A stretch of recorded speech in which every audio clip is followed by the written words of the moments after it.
Selamat sore Tribuners. Saat ini saya berada di Indomaret di kawasan Sukabangun.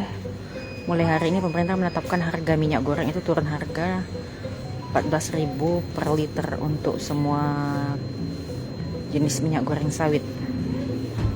Jadi tidak ada lagi penjualan minyak yang melebihi harga 14.000 per liter. Dan ini di salah satu kawasan Indomaret di Jalan Sukabangun. Menurut petugas Indomaret tadi pagi sudah diberlakukan harga ini, namun karena stok kosong dan langsung diburu pembeli jadi habis. Dan ini bisa dilihat di raknya hanya tinggal minyak kelapa saja, minyak sawitnya kosong. Dan tertera harga di sini juga sudah diubah menjadi 28.000 untuk 2 liter.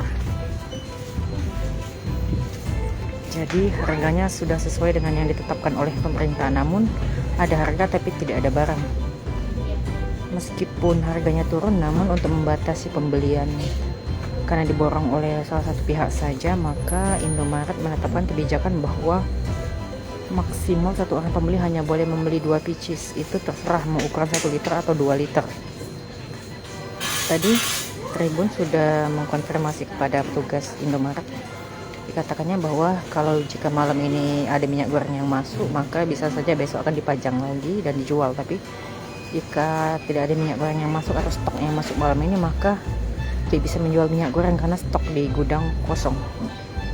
Jadi pemerintah menetapkan kebijakan harga minyak goreng ini disubsidi menjadi 14.000 per liter untuk semua jenis minyak goreng. Selisih harga tersebut akan ditanggung oleh pemerintah. Jadi produsen ataupun penjual tidak usah khawatir, karena jika mereka tidak menerapkan harga sesuai dengan yang ditetapkan akan diberikan sanksi.